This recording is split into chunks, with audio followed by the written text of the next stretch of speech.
the number of the month is, sort of, in those Sunday supplement type of articles. Well, what if during the near-death experience, the entire neuronal grid, as it were, was lit up? What would our experience be if all of our neurons were sort of functioning and firing at this particular time? Would we not have, for perhaps that particular instant, a kind of universal knowledge? That seems to be what people phenomenologically are reporting during this experience. We need to do the kinds of scientific studies that talk about changes in brain function, perhaps, to be able to begin to understand what may actually mediate these tremendous experiences that people are reliably reporting during these near-death encounters. But as a scientist, Ken, how can you operationally define a term like universal knowledge? Well, I think all that we can do is simply give the reports that people give us of their experiences.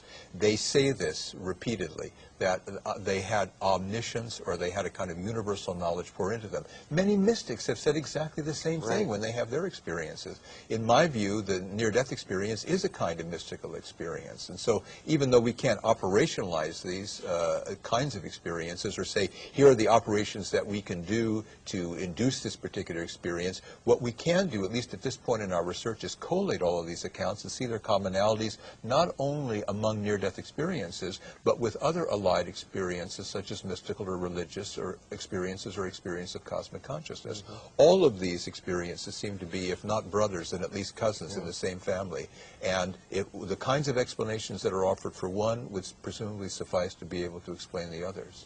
Now, in the Yoga Sutras, for example, and many other texts for spiritual discipline, spiritual awakening, it is said that when one engages in a particular practice, certain experiences occur, and also certain powers, gifts of the spirit, powers of the mind occur. And I gather that you've documented these as well. Yes, in fact, I make exactly that same point in my book, Heading Toward Omega. I talk about the Yoga Sutras of Patanjali and say that as a consequence, or as a byproduct of spiritual development, certain psychic powers or other kinds of gifts begin to unfold quite naturally. That's what seemed to happen in near-death experiences, and there have now been probably at least a half dozen, maybe 10, somewhere in that vicinity, studies of the development of people following near-death experiences, and a very high proportion of these people, as I was saying earlier, do develop very definite psychic gifts that they say either they did not have before these experiences, or they had to a very small degree, and something about the near-death experience seems to have actuated them and brought them in from a more or less latent state into a state of realization. That is one of the very common after effects of near-death experiences. And again, we only have the reports that people give, but the reports are so common, Jeffrey. If you took 100 people that had near-death experiences, probably at least half of them, if not more, would say that their psychic awareness decidedly increased, markedly increased after their own NDEs. It's almost as if there is an opening. There is an opening of a kind of channel, and when that channel begins to open, then these kinds of experiences can flow through. People become more intuitive, they become more psychic, they have a higher level of awareness. Some of them may channel, and this it's as if once the dam bursts, a lot of material of higher consciousness begins to flow through. Healing, for example, is something that you write about, and there I would think we can get medical corroboration. Yeah, at least potentially. There actually have not yet been performed really good scientific studies of people that have NDEs, but we do again have self-report data. For example, there was one study in Australia that said something like about 8% of the people that had near-death experiences before their experience had some healing gifts, and after that something like 2/3 of those people reported healing gifts. And healing abilities, again, a gift of the spirit, to put it in that kind of language. Healing gifts are one of the very commonly reported after effects from near-death experiences, and they do deserve to be better studied by scientists. In fact, I would have to say, in all candor, that one of the weakest aspects of the field of near-death studies is that we do not have the degree of scientific corroboration for many of the claims that have been made by near-death experiencers. But these claims, again, are so pandemic that they have to be acknowledged and addressed, and I think people who are interested in subtle energies and other forms of modern science that would connect with a near-death experience, a lot of these people will certainly begin to do these kinds kinds of studies, and I think if they do, will corroborate many of the claims that we have now only on the basis of self-reports. Well, there certainly is a whole new line of research opening up in distant healing. And yes. There ought to be some opportunities there, I suppose, as this whole area of transpersonal psychology and distant healing and parapsychology opens up and becomes, shall we say, unified with the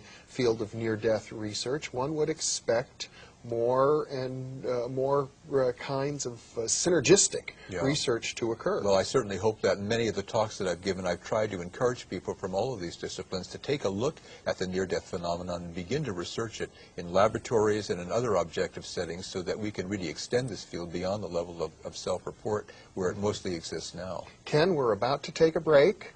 I'll be prepared. We'll be right back.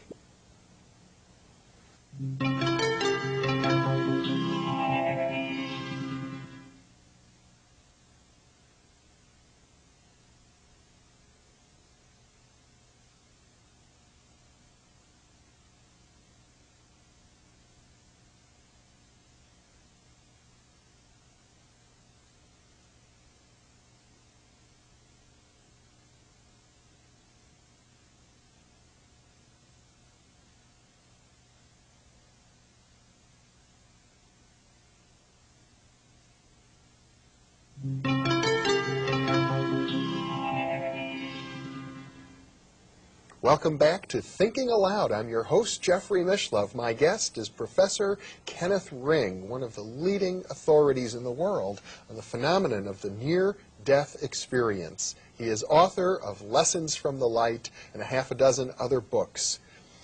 Ken, it strikes me that the most significant aspect of the near-death phenomenon overall is that it lends an enormous amount of credence to a world view which is very different from our conventional materialistic scientific way of seeing the world, and very similar to what Aldous Huxley referred to as the perennial philosophy, or Houston Smith calls the primordial tradition, the kind of basic assumptions that underlie the religions of the world.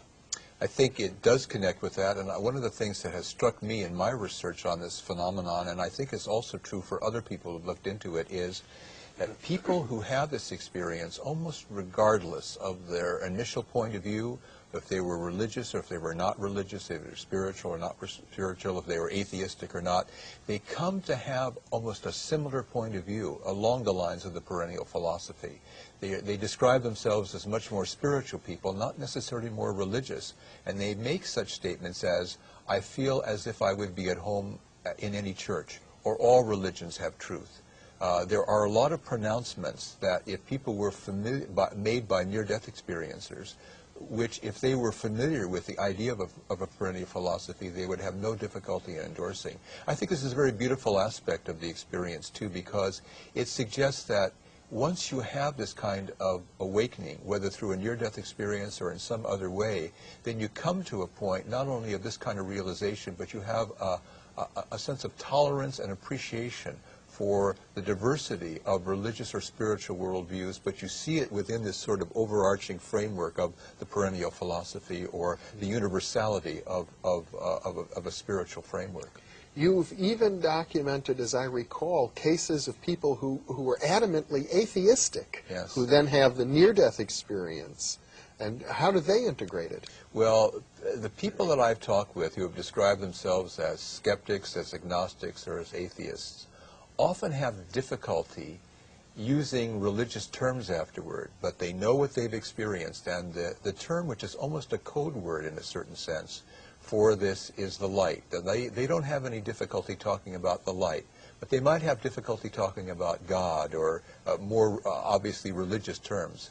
But if you look at the way they describe the experience, and if you look at the kinds of changes they report in their life, and their opening to spiritual worldviews, you can see that their previous skepticism or agnosticism or even atheism has been eroded to such an extent that it virtually dissolves, and they become very spiritually oriented people too. And when we talk about the light, my impression is that we're describing an intelligence. It's not just some sort of visual yes, sensation. Absolutely.